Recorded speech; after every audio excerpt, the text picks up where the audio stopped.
Namo Bhagavate Vasudevaya. Om Namo Bhagavate Vasudevaya. Om Namo Bhagavate Vasudevaya.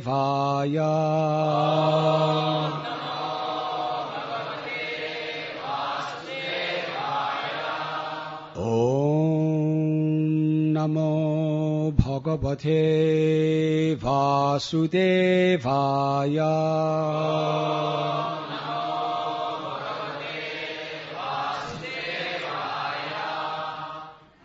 Kutrashisha Shruti Sukha Mrigatrishni Rupa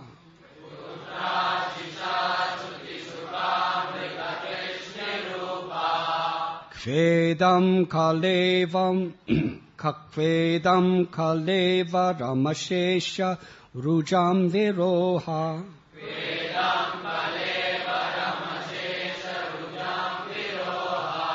Nirvidyate Natu Jano Yadapiti Vidvan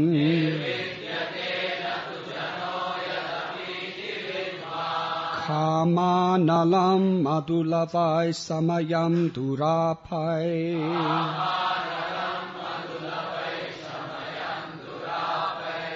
Kutra Shisha Sruti Sukha Mrigatrishni Rupa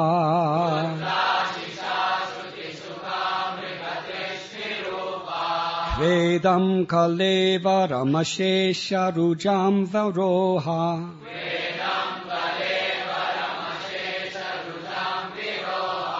Nirvidyate Natu Jano Yadapiti Vidvan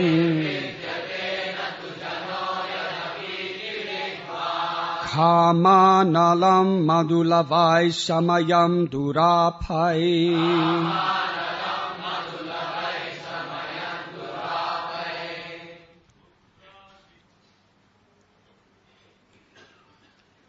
In this material world, every living entity desires some future happiness, which is exactly like a mirage in the desert. Where is water in the desert? Or, in other words, where is happiness in this material world? As for this body, what is its value? It is merely a source of various diseases.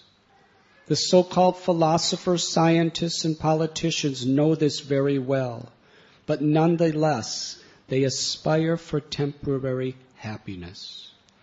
Happiness is very difficult to obtain, but because they are unable to control their senses, they run after the so-called happiness of the material world and never come to the right conclusion.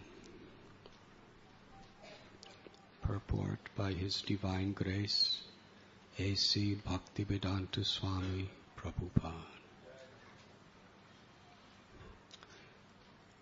There is a song in the Bengali language which states, I constructed this home for happiness, but unfortunately there was a fire and everything has now been burned to ashes. This illustrates the nature of material happiness. Everyone knows it, but nonetheless one plans to hear or think something very pleasing. Unfortunately, all of one's plans are annihilated in due course of time. There are many politicians who planned empires, supremacy, and control of the world, but in due course of time, all their plans and empires, even the politicians themselves, were vanquished. Everyone should take lessons from Prahlad Maharaj about how we are engaged in so-called temporary happiness through bodily exercises for sense enjoyment. All of us repeatedly make plans which are all repeatedly frustrated. Therefore, one should stop such plan-making. As one cannot stop a blazing fire by constantly pouring ghee upon it. One cannot satisfy oneself by increasing plans for sense enjoyment. The blazing fire is Bhava Mahadavagni, the forest fire of material existence. This forest fire occurs automatically, without endeavor. We want to be happy in the material world, but this will never be possible. We shall simply increase the blazing fire of desires. Our desires cannot be satisfied by illusory thoughts and plans. Rather, we have to follow the instructions of Lord Krishna. Sarva dharman parityajya mam ekam sharanam braja. Then we shall be happy. Otherwise, in the name of happiness, we shall continue to suffer miserable conditions. In this material world, every living entity desires some future happiness, which is exactly like a mirage in the desert. Where is water in the desert? Or in other words, where is happiness in this material world? As for this body, what is its value? It is merely a source of various diseases. The so-called philosophers, scientists, and politicians know this very well, but sometimes they aspire for temporary happiness. But nonetheless, they aspire for temporary happiness. Happiness is very difficult to obtain, but because they are unable to control their senses, they run after the so-called happiness of the material world and never come to the right conclusion. I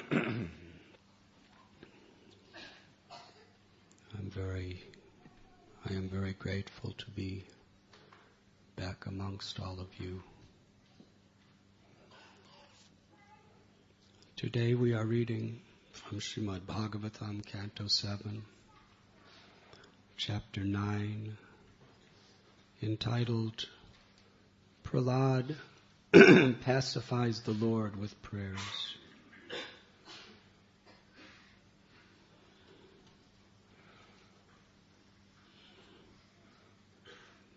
We learn from the great souls what is truly of value in life. Maya, the illusory energy, is all-powerful within this creation.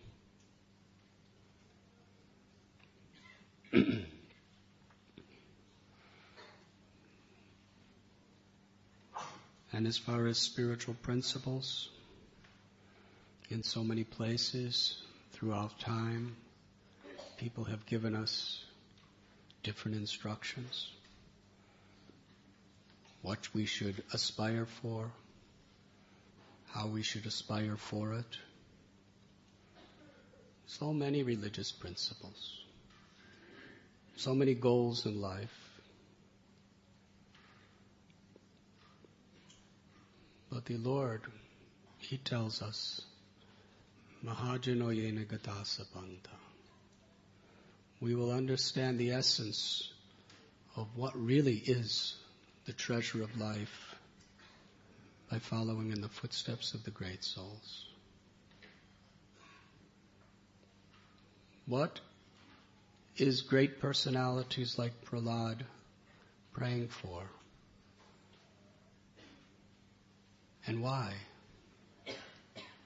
And how do they live to achieve that goal? That is where we will find the fulfillment of the aspiration of the soul.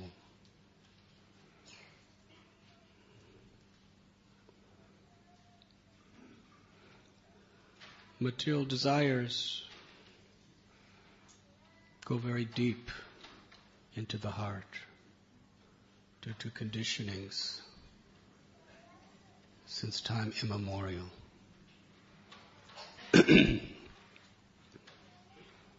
When we are habituated, even if we theoretically have some understanding that this is not good for me, still, it is very difficult to overcome. Many people in the world today, due to foolishness, bad association, they do things like smoking cigarettes. They become addicted for many years. And then they know it's going to kill them. And even they can see the symptoms of death coming. But because that habit is so strong, it's very, very difficult to give it up. It takes determination. It takes tolerance. It takes engaging the mind and senses in superior activities. So all material life is very similar to that.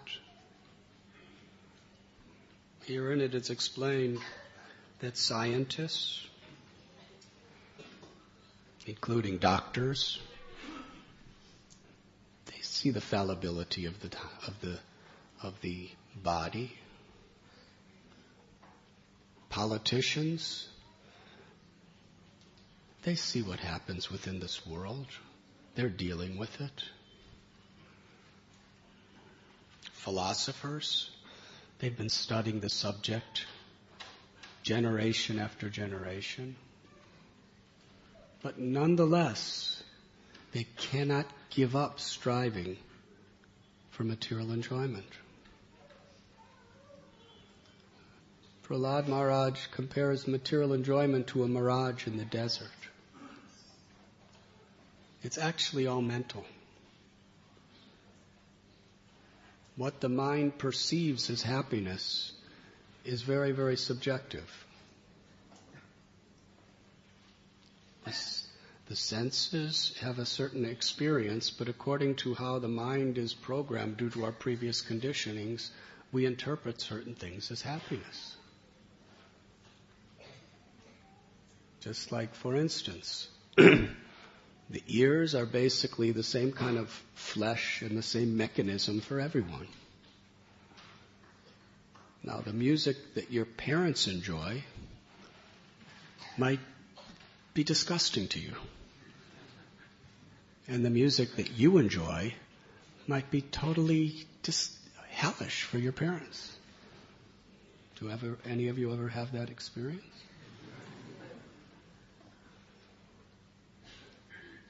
When I was young and played music, my parents would just say, why are you playing that horrible noise?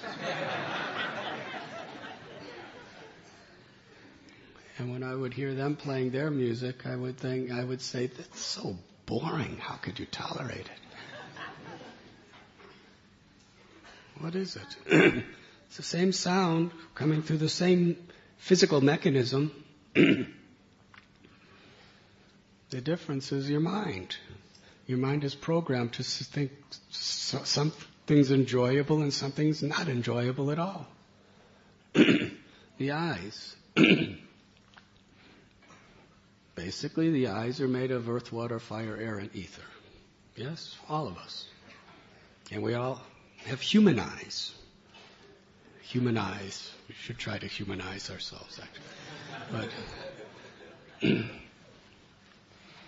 so when we see Radha Gopinath Prabhu, he has his head shaved and tilak and sika and saffron robes, how many of us just think, how beautiful?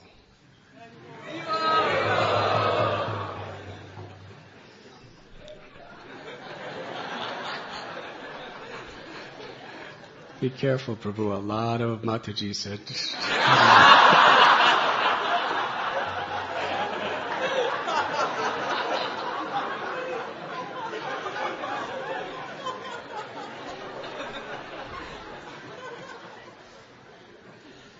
Now, for someone else, Huh?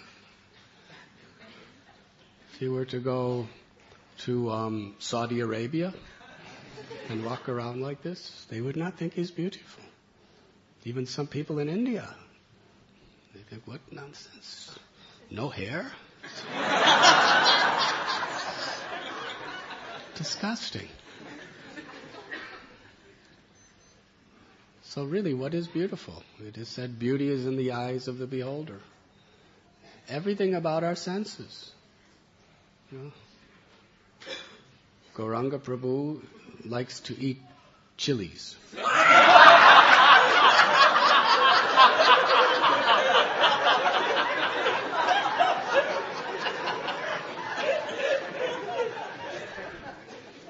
If there's not enough chilies in his prasad, he's not very interested.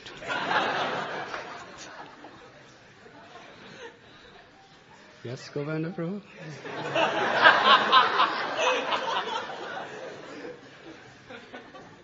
In fact, he arranged 2 diets for the brahmacharis. One with chilies and one without. Why is that? For some people, chilies it's like eating fire. It's painful. And for others, to not eat chilies, it's painful. No, we all have the same basic tongue mechanisms. It's the mind. So we are all perceiving things according to how our mind is programmed to perceive them.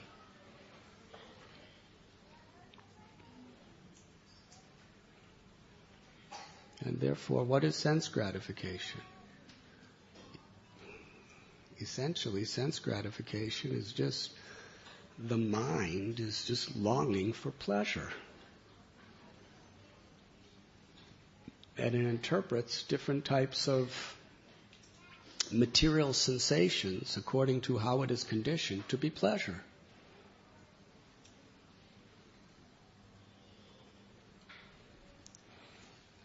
It's like when I was in Italy, they have all varieties of prasad there. They gave me this drink. They said it was non-alcoholic beer.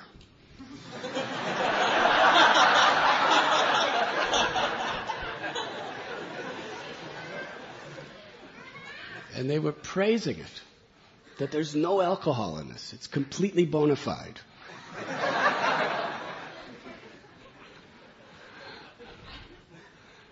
And I drank it, and it was miserable. I said, just because it's not alcoholic, that doesn't mean it's good. They said, no, it tastes exactly as the alcohols. And I said, you really like this? And everyone at the table said, yes, this is fantastic. This is wonderful. So, everything is so relative according to our conditionings. And that's not the senses, that's the mind. The mind is interpreting all these sense perceptions. One man's food is another man's poison.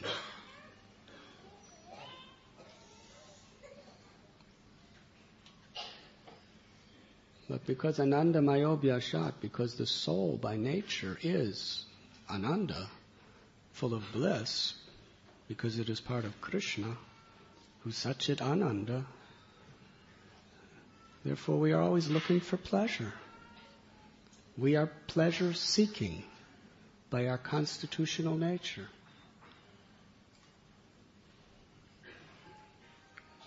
And when the soul, its need to experience the pleasure of Krishna's love and love for Krishna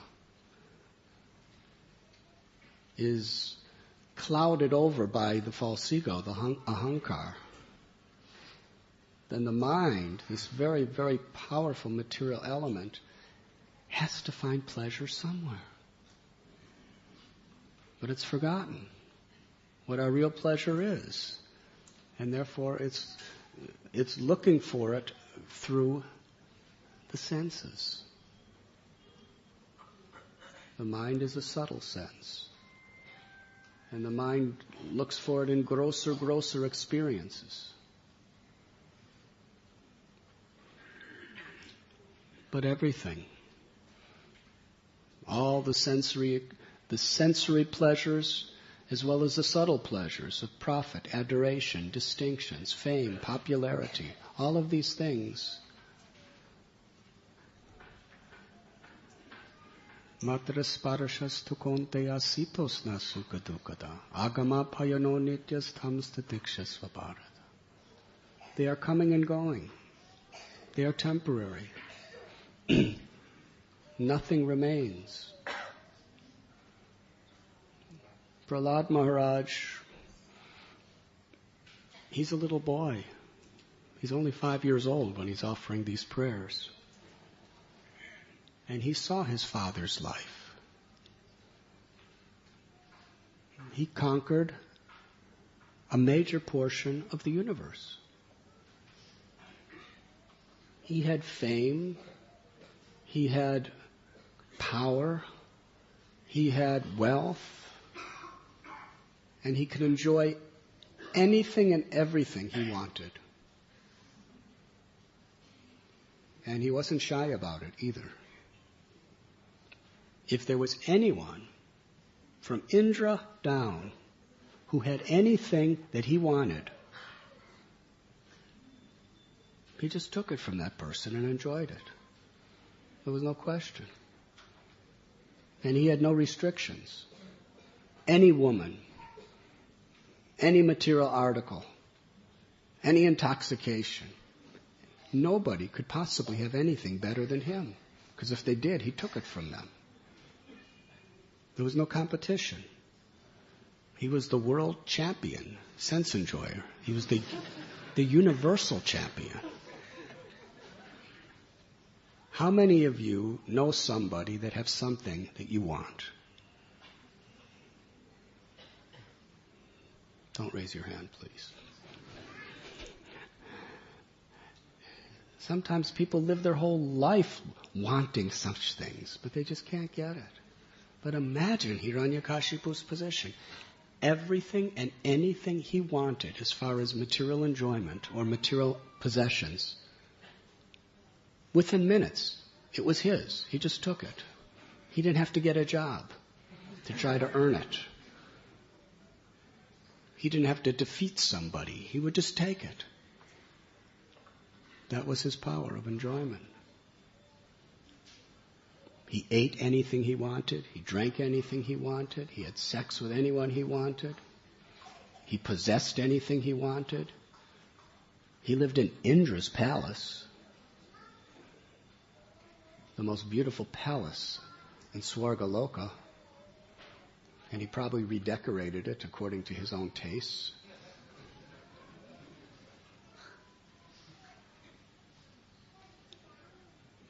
But what was Prahlad's conclusion? He was never satisfied. Prahlad was watching him the whole time, just observing. He was never satisfied. He was always angry. He was always wanting something else. He was always in anxiety about somebody else.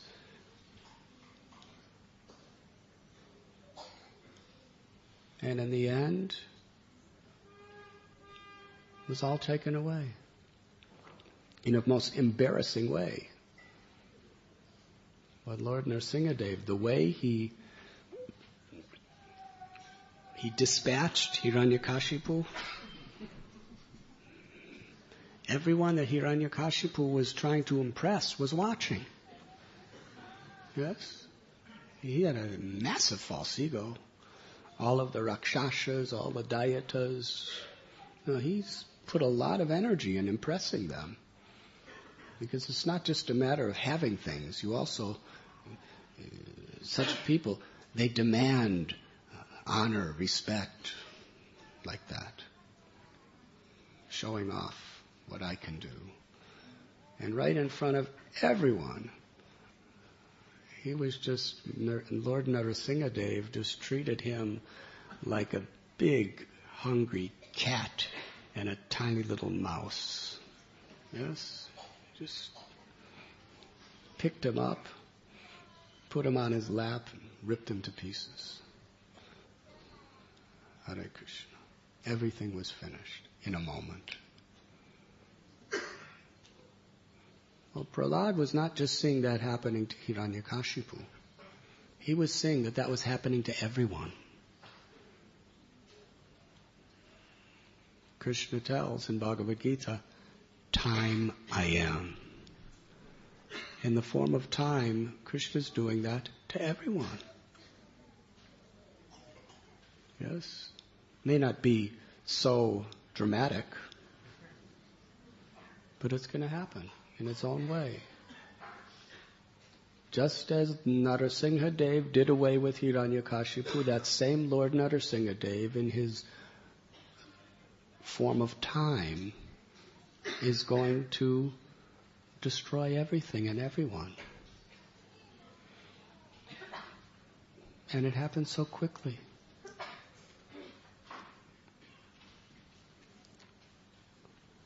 Now, materialistic people, they see it all around. They see at any time death is coming. I just saw America is supposed to be such a good place. Well, according to federal statistics, it was in a newspaper, 1/4 of Americans suffer mental illness. It's 1 out of every 4 are suffering mental illness in some way. That means they're really in anxiety. They're not happy. They're not right. So much depression, so much anxiety, so much false hopes.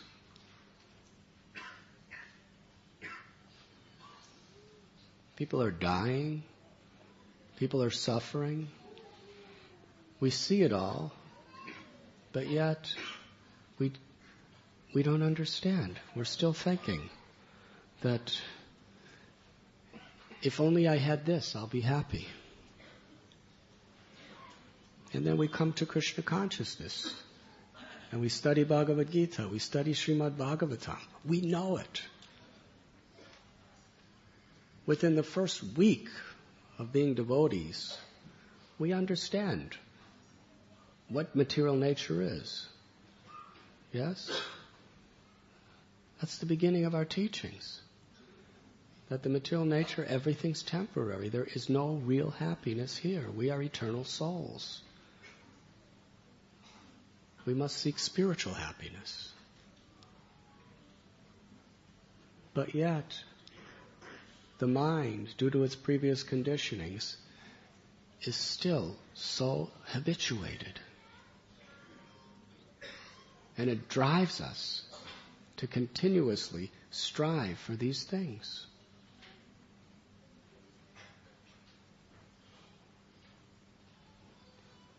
For some it's gross sensory happiness, for others it's subtle.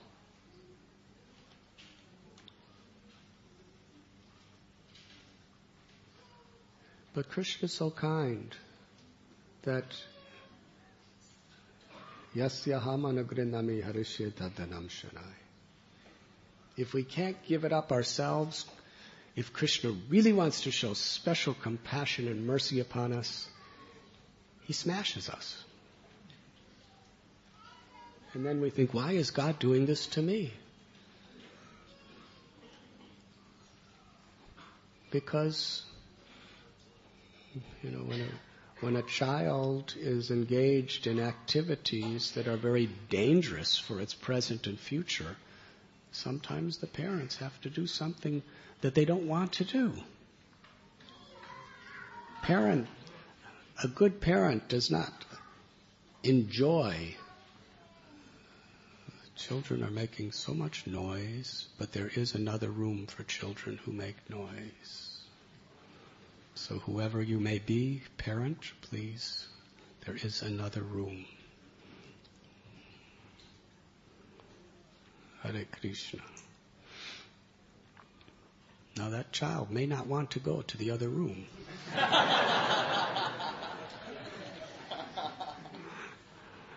But still, Mother picks him up and takes him to other room.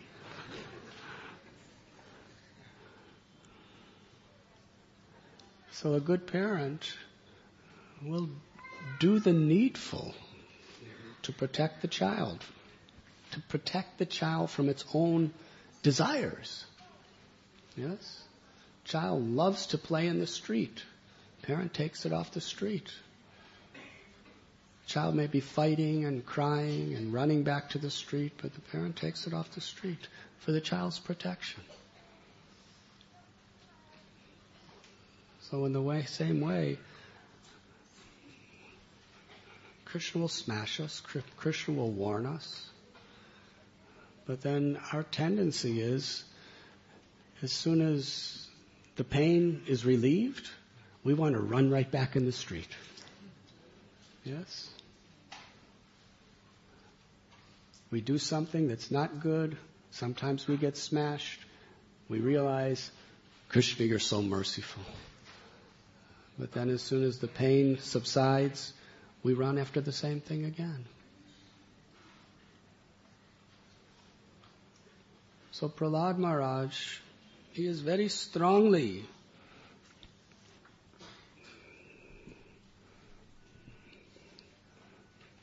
revealing what is material life.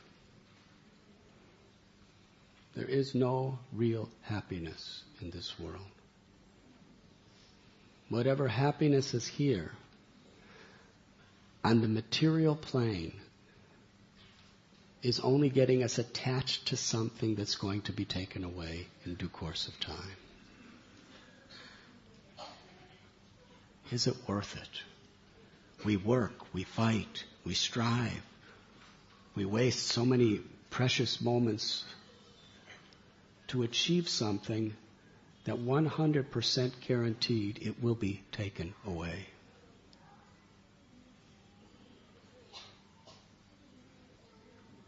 Now,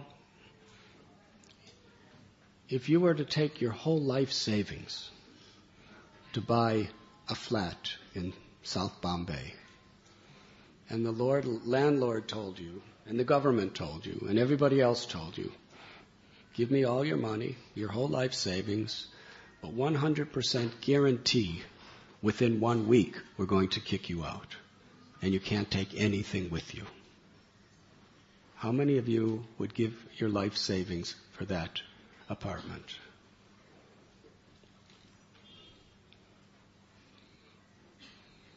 But factually, that's what we're doing every day. This body, this body is just a temporary residence. I'm sorry to tell you this. Sorry to tell me this too. But this body is just a flat. It's just a flat. That's all it is. Just a temporary place of residence. And Krishna's telling us, and Prahlad is telling us, and all the great acharyas are telling us, and the scientists, and the philosophers, and the doctors, everybody is telling us that there's a 100% unconditional guarantee that your body is going to be finished at any moment, and everything connected to the body is going to be taken away at every moment, any moment. And yet, the whole world, mad after these things. Having wars,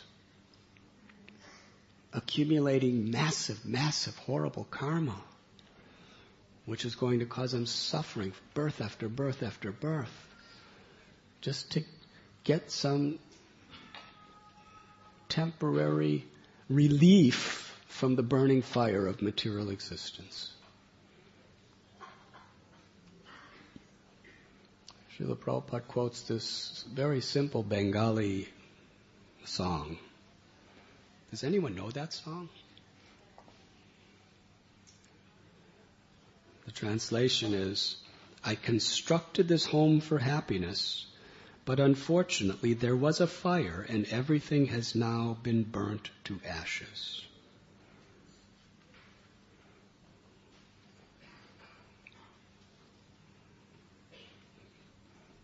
Everything is said right there in a little Bengali song when it's spoken by Prabhupada.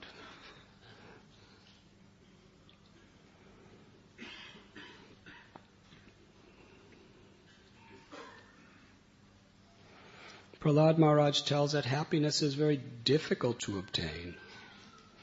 But because they are unable to control their senses, they run after so-called happiness of the material world and never come to the right conclusion.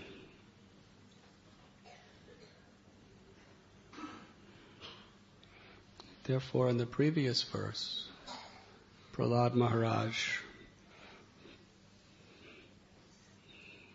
he says, "My dear Lord, now I have complete experience concerning the worldly opulence, mystic power." Complete experiences. He saw his father. A picture's worth many, many words. He saw his father had unlimited, unparalleled worldly opulence, unbelievable mystic powers.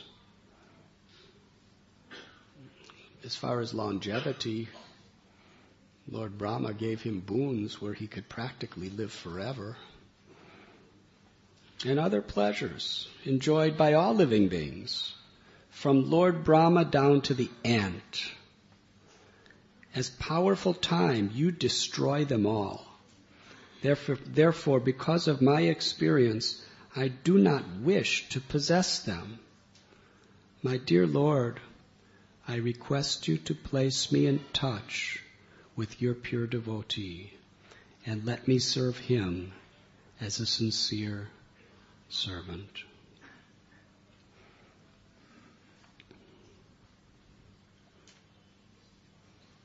Prahlad Maharaj really didn't see much difference between Lord Brahma and an ant as far as material longevity and material happiness. What is the lifespan of an ant? What is the amount of opulence and material resources that an ant has? What is the power and the knowledge of an ant? And compare that to you. Yes? You think you're pretty good next to an ant. Even whoever amongst us has really just failed in practically everything we've done, we can get solace by looking at an ant. That I'm bigger than him, and I'm stronger than him, and I'm more intellectual than him. Yes? I'm giving you a little strategy of how to get solace. When you really think you're worthless, and you really think you're failing at everything, and nobody likes you so much because you're not so pretty, and you're not so intelligent, and all these things. Just look at an ant. You could really get puffed up.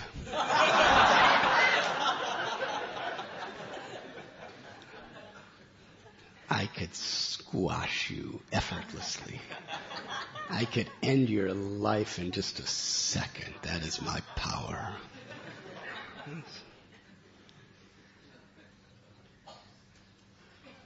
Well, compared to Lord Brahma, you're not even an ant.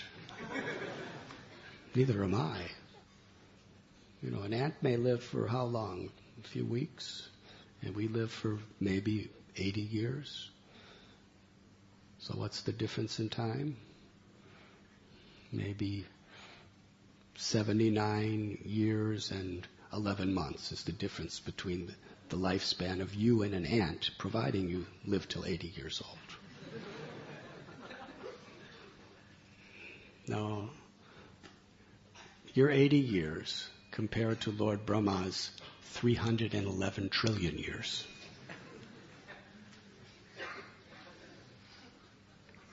That means 310 trillion 999.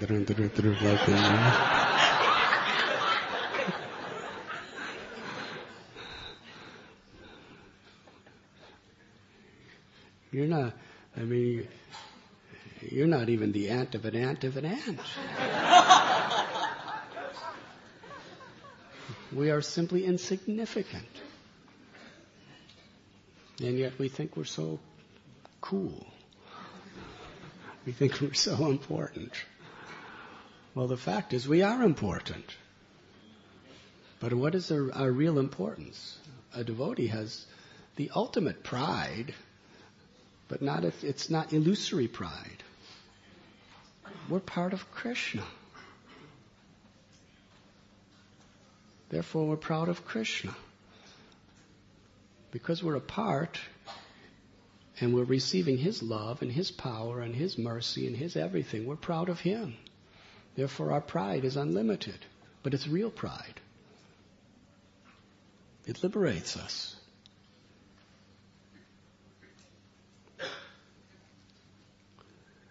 But we're seeing a difference between somebody on Malabar Hill and somebody on the other, on Chopati Beach.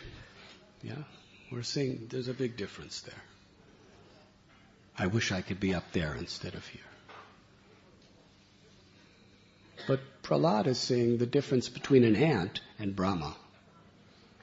And as far as he's concerned, it's all the same. It's no real difference. Whatever difference is just an illusion. Brahma bhuvana loka punar avatanojana mamupetya kontya punar janmana vidyate. From Brahma Loka to Patala Loka, they're all places where repeated birth and death, everything is temporary. And everything's relative. If you were to study the psychology of an ant would probably think that it's living a very long life. Yes? Because relative to him, if he could live for a couple months, that's a really long life.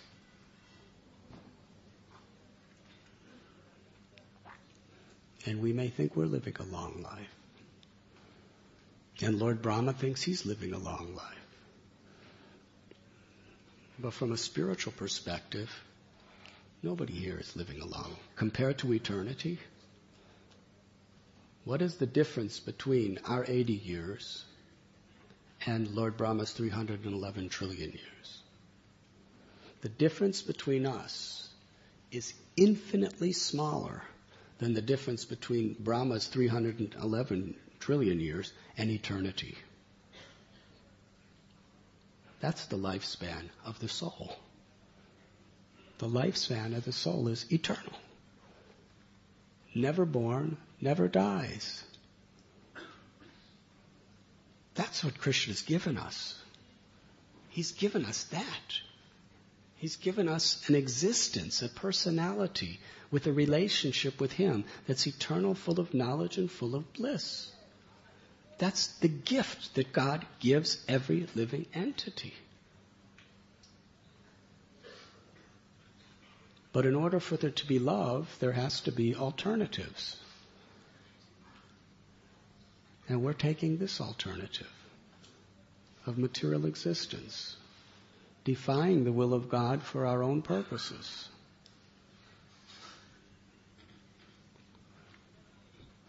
Prahlad Maharaj is not impressed by any type of material opulence. He's not impressed by any type of mystic powers.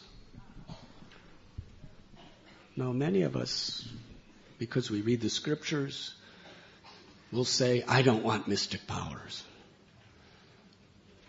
But how many of you really don't want mystic powers? They're actually really attractive.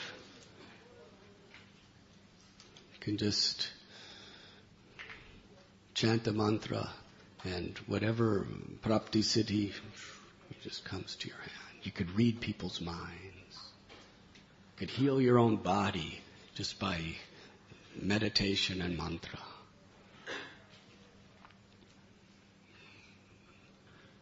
Mystic powers are, you could heal sick people. Your loved one is sick, dying of cancer. Wouldn't you like to just put your hand on their head and say, Shanti, Shanti, and And then the cancer's gone, everything's all right. Wouldn't you like to do that? How many of you would like to do that? See, I told you, you say that you don't want to do that. But many of us probably deep down inside, if it was offered to us, we would take it. Yes. Prahlad would not take it. It's being offered to him. It's easy to say I don't want it when it's not being offered to you.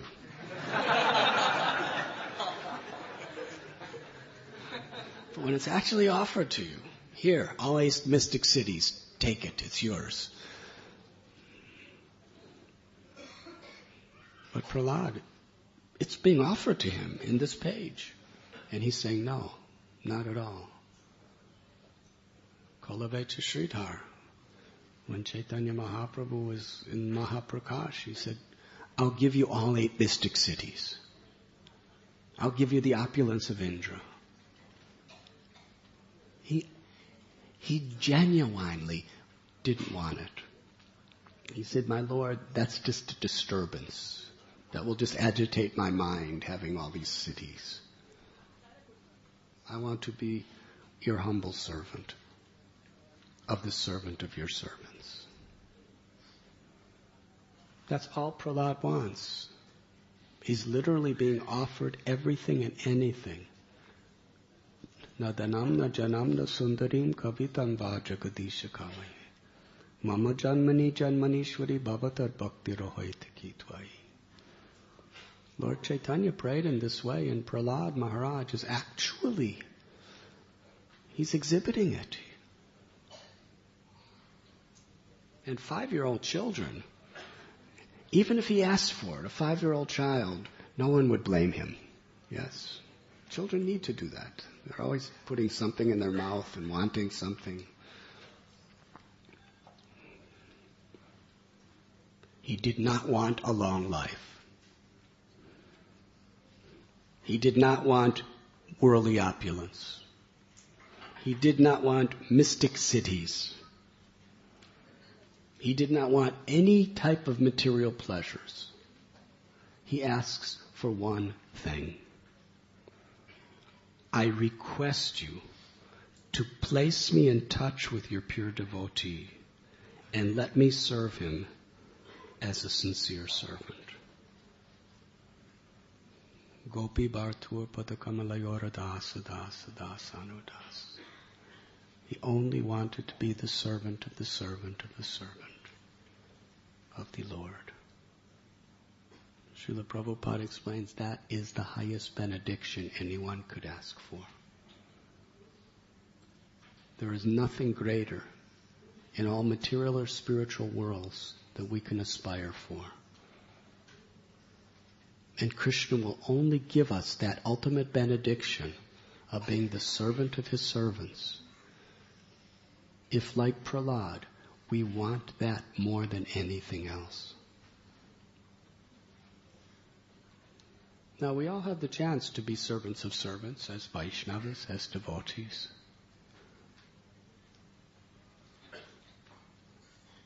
But the real spirit, the real mood of servant of the servant, we theoretically, intellectually understand that this is the best, to be the servant of the servant. But practically, do we really value the opportunity to associate with devotees? Do we really value serving the devotees? Can we really understand that this is the ultimate benediction that we've been given? We all have it. But how much have we realized it?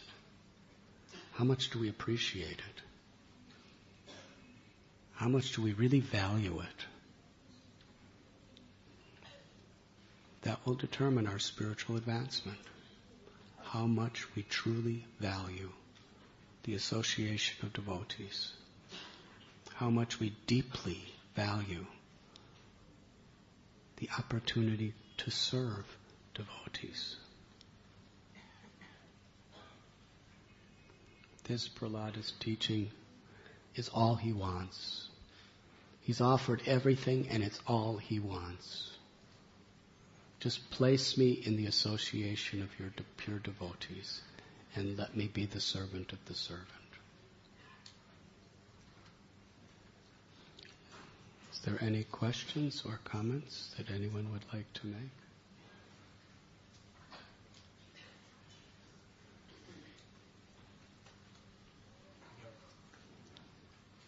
Yes, Ekalavya Prabhu.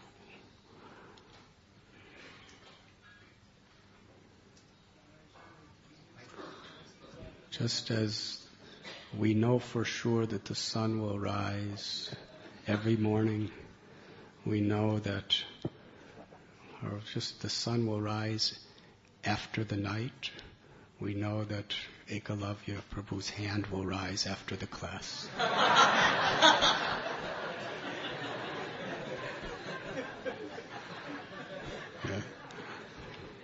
Thank you for your wonderful class, Maharaj. Very brilliant. You were speaking so nicely about how the mind is the center of all the senses and how the mind interprets the different sense perceptions and colors it and gives us the perception of happiness or distress. So Krishna, he says in Bhagavad Gita that the mind is sometimes the friend and mind is sometimes the enemy. So how do we understand when mind is enemy and how do we understand when the mind is friend? And how can we convert the consciousness from enemy to friend in dealing with these sensory experiences? Hare Krishna.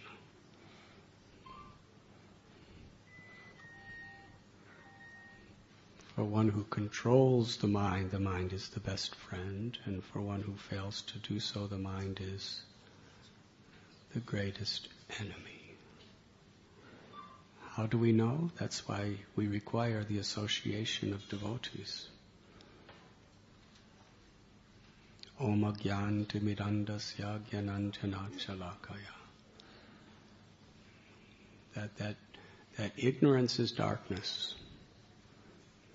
What is to be done, what is not to be done.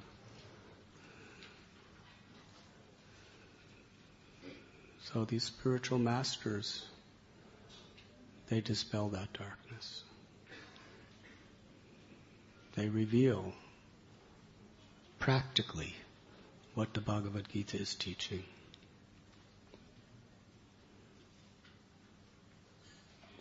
And when our mind is endeavoring to induce our intelligence and our senses to strive for temporary material happiness that is unfavorable for the discharge of devotional service, we should understand that he's in the role of the enemy. And when the mind is endeavoring in such a way that is favorable for Krishna consciousness, then the mind is our best friend. And what is favorable and what is unfavorable? Through Guru, through sadhus, through Shastra. That is how we learn. So Guru, Sadhu and Shastra are very, very necessary to guide our life and to help us to discriminate. Hare Krishna. Yes, Bhakti Devi.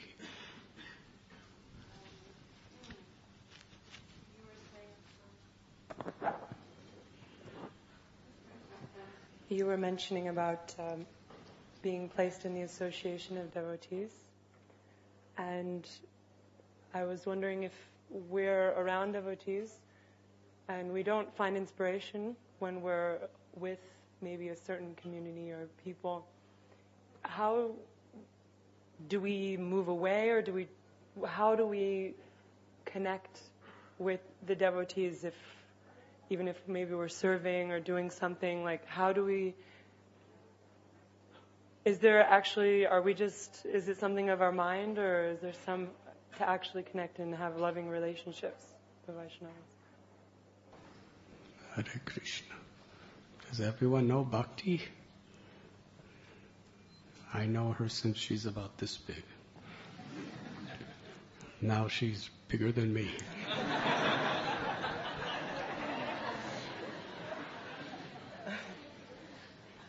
She's one of the most sincere and enthusiastic girls of our second generation. Hare Krishna. Her parents are my good friends too. But I forgot your question because I was so engrossed in appreciating you.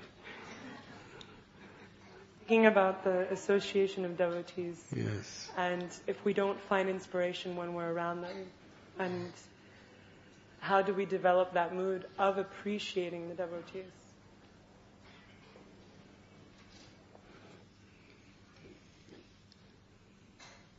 It is important to hear from Srimad Bhagavatam, Chaitanya Charitamrita, and these scriptures on a regular basis because they reveal to us how precious the association of devotees is. It is our tendency to take things cheaply. We could take the deities cheaply. And the deity is Krishna himself. It's not a statue of Krishna. It is Krishna. Yes? We should never fall into this illusion that Radha Gopinath is statues of Radha and Krishna. Radha Gopinath is Radha and Krishna. They have descended from the spiritual world to accept our services and attract our hearts in this form. But our tendency is we don't see that. And every devotee is a precious child of God, very, very dear to the Lord. And especially those devotees who are not envious, who are not criticizing others, who are sincerely and honestly trying to engage in devotional service. Those devotees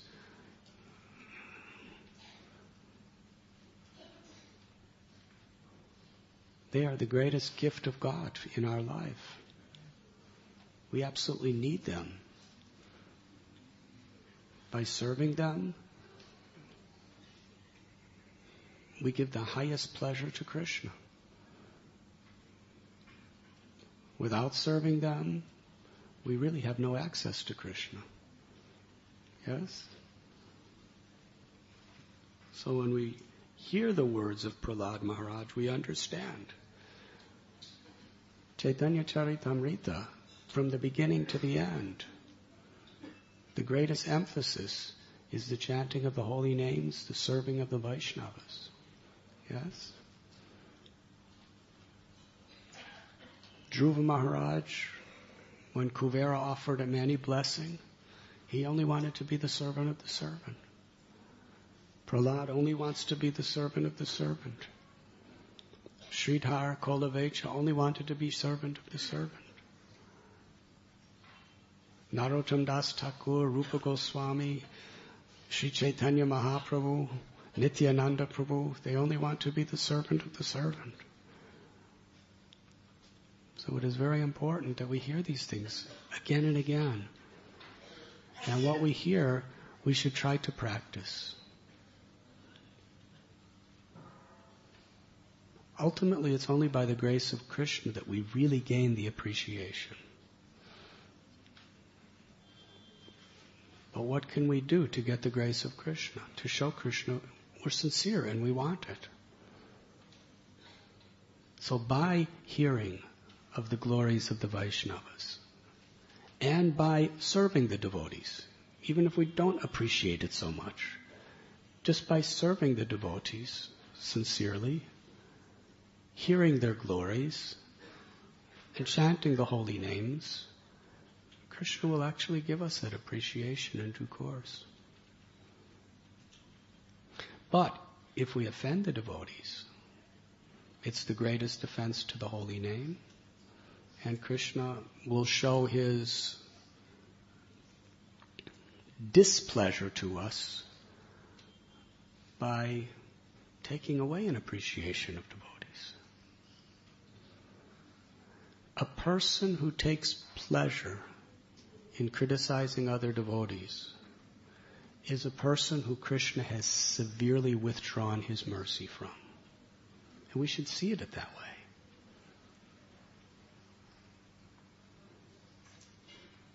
Sometimes people really, they like to criticize other devotees. That's a symptom that Krishna is really taking away mercy from that person. Because by Krishna's mercy, we appreciate devotees. And the more we criticize, the more Krishna will take more and more away. And we become like flies. It actually becomes our greatest happiness. But if we avoid criticizing, and because it's Krishna's will, we serve nicely, then Krishna will give us that appreciation. And he'll also give us that realization.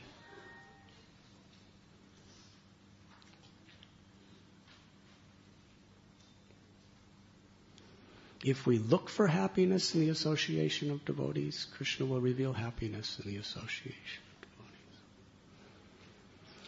But what does it mean to serve devotees?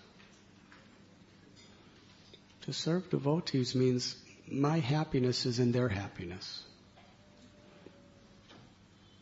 A real service attitude is not that I'll be in the association of devotees because it makes me happy. That's all right. But a higher service attitude is I'm going to be in the association of devotees to make them happy. And in that consciousness, our service attitude is very pure. And that's where we're really going to find happiness. Our happiness is in giving, not in expecting. It is our strong tendency. We expect. We expect from Krishna. We expect from the Vaishnavas.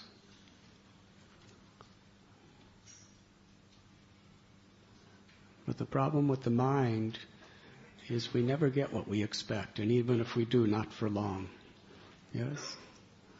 We expect them to be like this, they expect this person to be like this, we expect people in so many ways.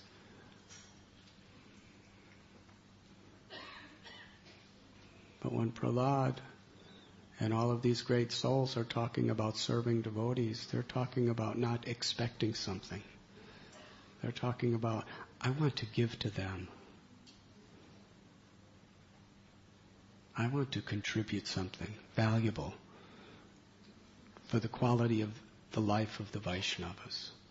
And as you give, Krishna reciprocates and gives you an experience, a realization of how he reciprocates with those who serve his servants. Does that answer your question? Thank you. Yes.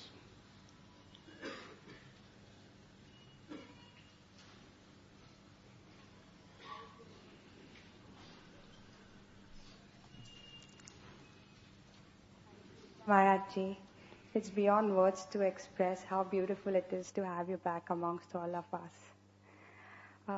In Jagannath Puri, Jagannath Bhagavan doesn't eat potato, carrots, besides onion and garlic.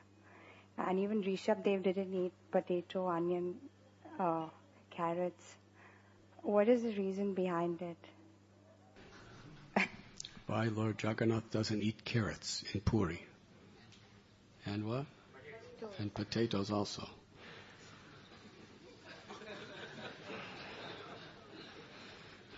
Let me read this purport today.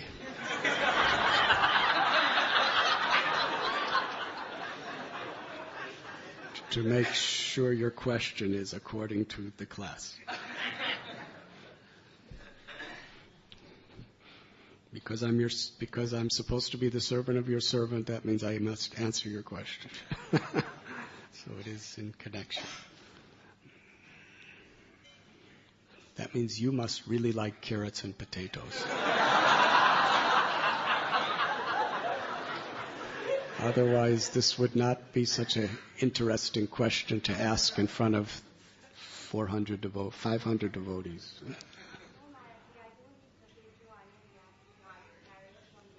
You don't like them? That's very nice. So we are taught that it's a very high form of life what is grown underground. So I've not been eating it from 15, 18 years, I think. And then after I went to Jagannath Puri, there I came to know even Jagannath Bhagwan doesn't eat what I'm not eating. Just to attract the Jains, he doesn't eat.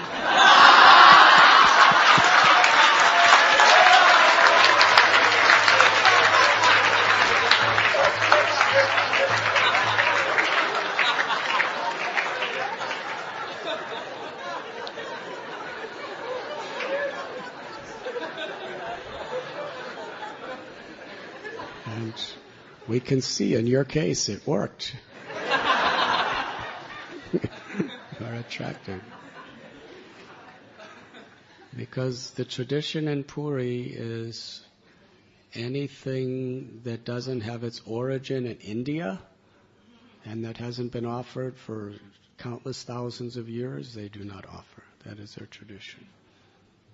And potatoes are from South America.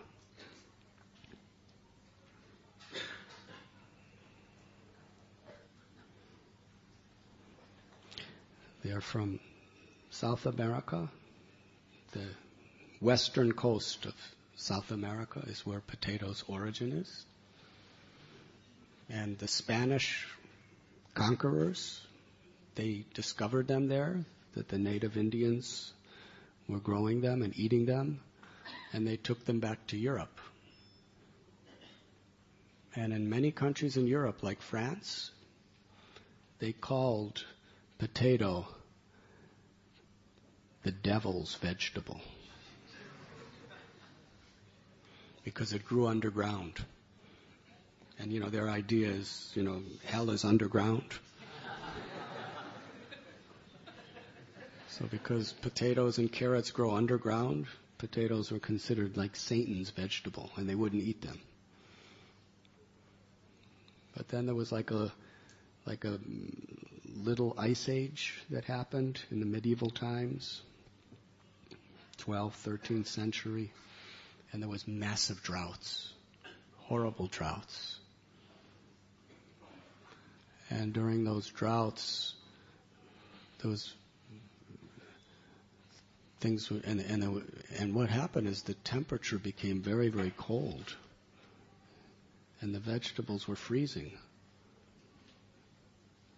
They would grow things, and then there would be a massive frost, and everything would just freeze, and then the vegetables, so there was mass starvation.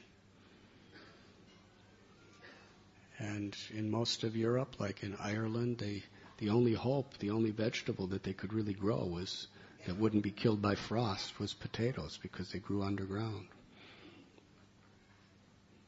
But the French refused to compromise and eat potatoes because they were devil vegetables. They grow underground. So there was mass starvation, people dying, until finally they ate potatoes. And then the Portuguese, they went to Goa and they brought potatoes. And then the British, because in Britain during the famine days, potatoes were the main vegetables. It's practically all that grew.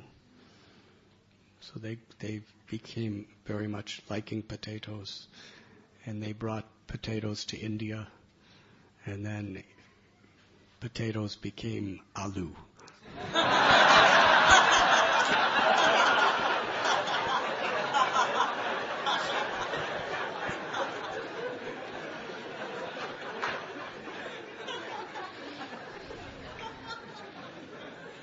Became very popular.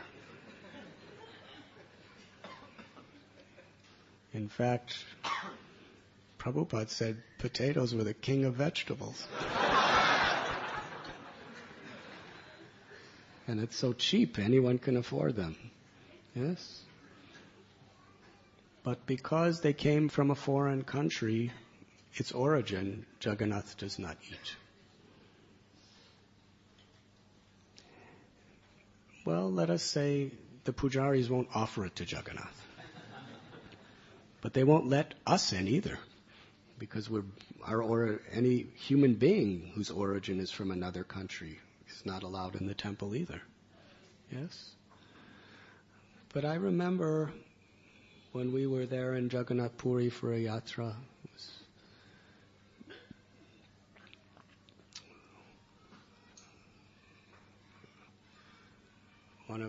one of our dear friends was bringing us Jagannath Prasad every day for all our devotees. But then it's interesting. Some of the cooks for Jagannath, when they're not cooking for Jagannath, they have a catering business and they cook for pilgrims. So this pujari in Jagannath's temple said the cooks for Jagannath, they'll never cook or offer potatoes to Jagannath. He said, but because they're cooking for you now, and they're not offering it, they said, they're now going to cook for you what they cook at home. And you'll like this even better because it has potatoes. So many of the pujaris eat it, but they won't offer it to Jagannath. I guess they'll offer it to some other deity at home. But anyways, this is the tradition. That Jagannath is only offered those things that have its origin in Bharatvarsha. Does that answer your question? But simultaneously, Jagannath could do many things at the same time. Yes, Gaur Hari Prabhu.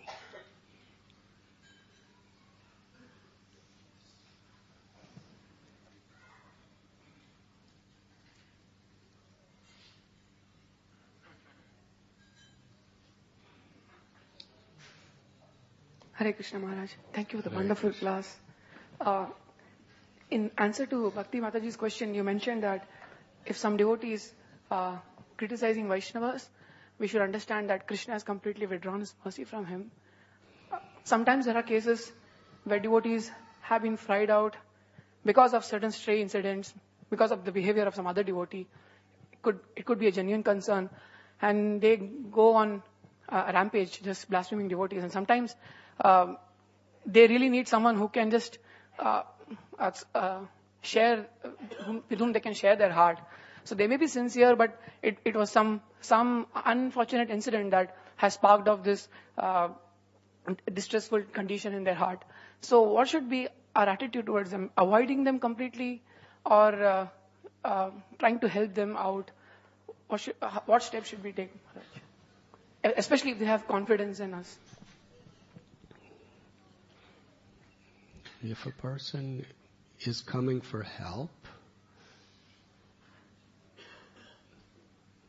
then that is not really criticizing a Vaishnava. A person may see some faults, and if that fault is disturbing them and they're actually, seeking help, then we should definitely try to help them. But if somebody's just criticizing for the sake of bringing another person down in the estimation of others, that is very detrimental.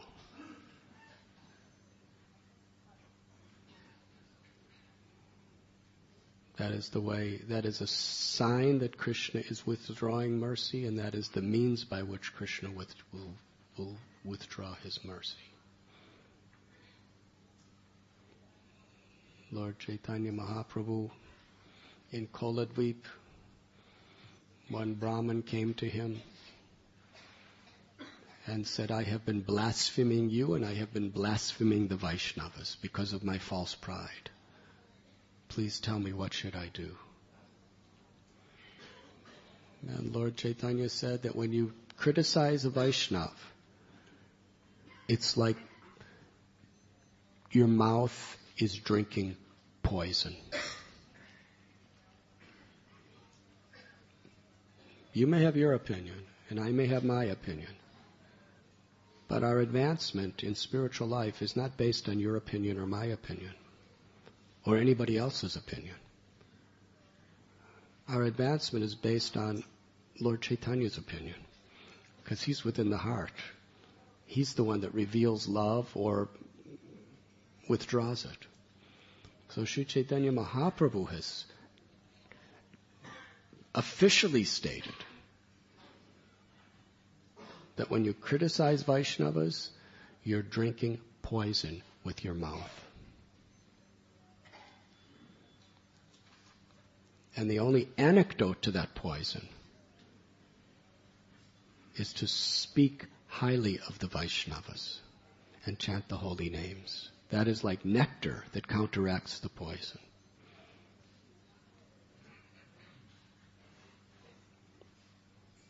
So yes, sometimes devotees misuse us. Sometimes we may be misused. Sometimes a devotee can cheat us.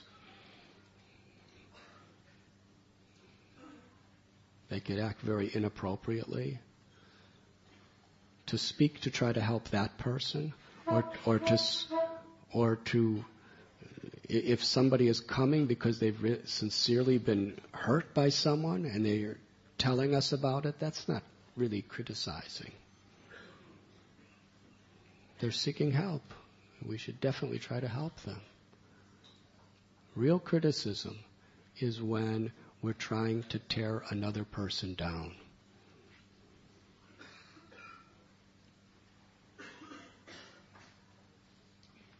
In the estimation of others.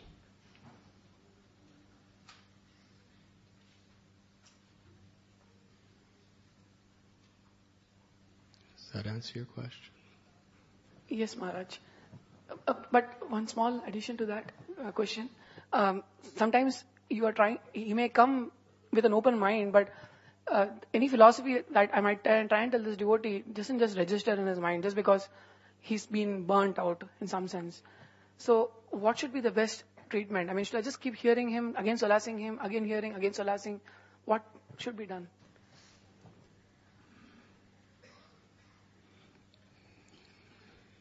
If a devotee is burnt out, well, first thing is you shouldn't let them burn you out, because you can't help them if they do.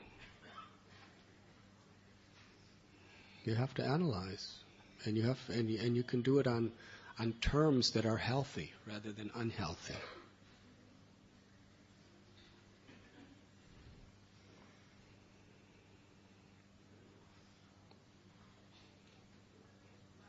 You can just tell that devotee, I'm willing to help you, but I don't want to hear the faults of others.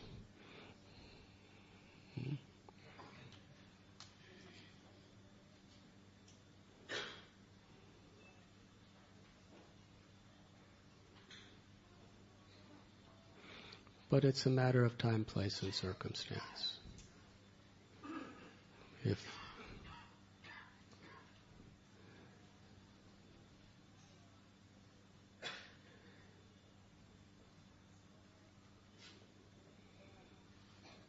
we have to be very careful.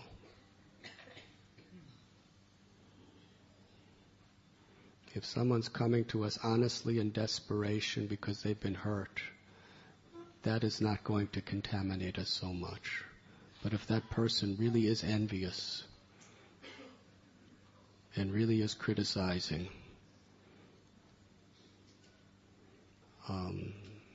that's extremely contaminating to our heart. And we should not listen.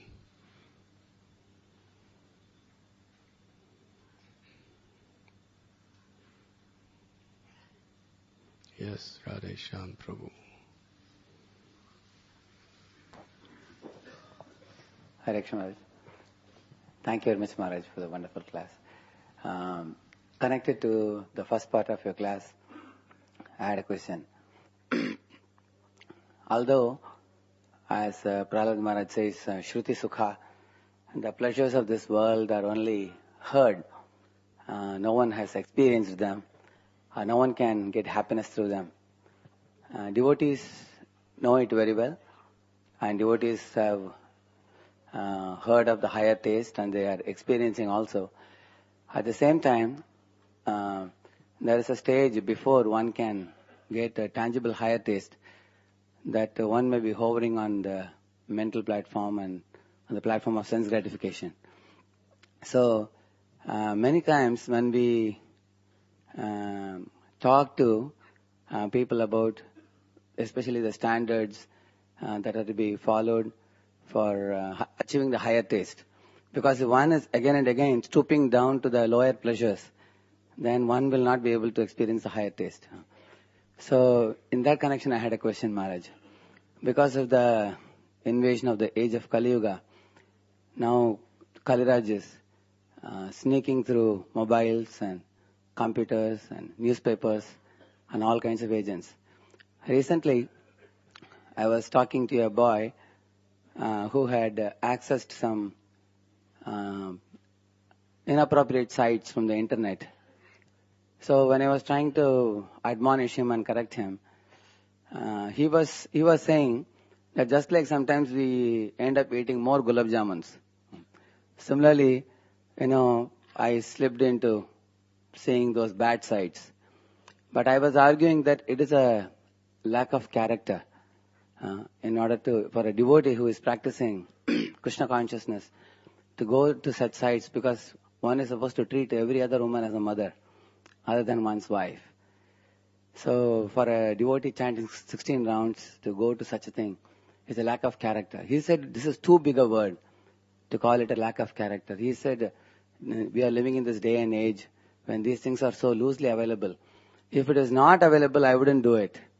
And when I am put in such a circumstance, I slip into it. That was his argument. I told him, you just can't compare it with eating some extra gulab jamuns. That could be considered a slip or overeating or something like that.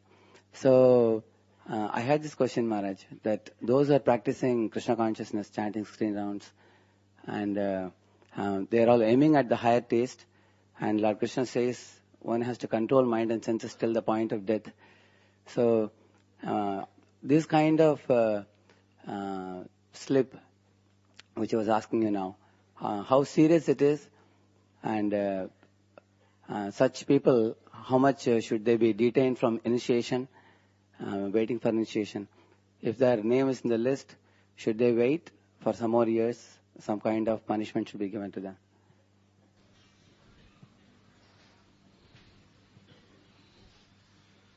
It is not a matter of punishment, but certainly that is a serious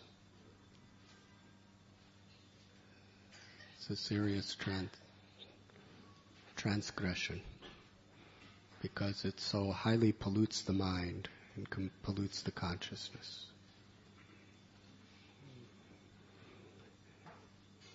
Eating extra gulab jamuns does not pollute the consciousness. Better he compares it to eating cow meat. That pollutes the consciousness. And that's just as readily available. Meat is also readily available everywhere. Alcohol is readily available everywhere. So many sinful things. Gambling these days is readily available everywhere. Illicit sex, intoxication, gambling, meat eating, they're all available everywhere. This is illicit sex, so it should be taken seriously.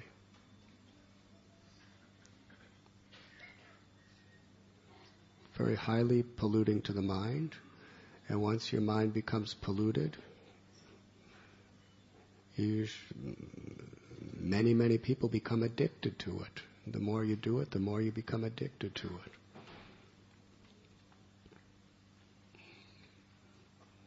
So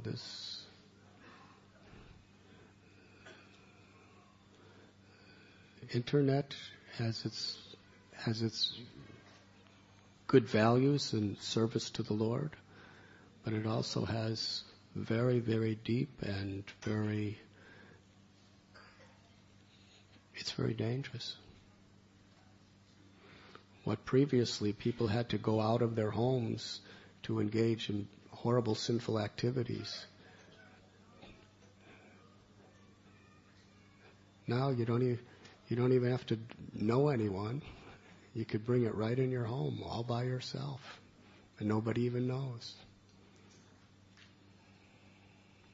It's Kali Yuga, advancing. And if we start making justifications to these sins of Kali, then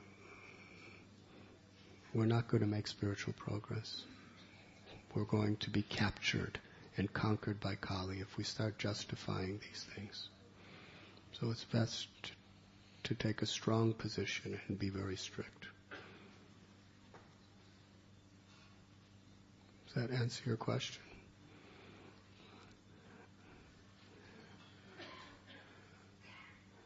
Radhe Shyam Prabhu, I'm sure you would have a much more powerful answer than I.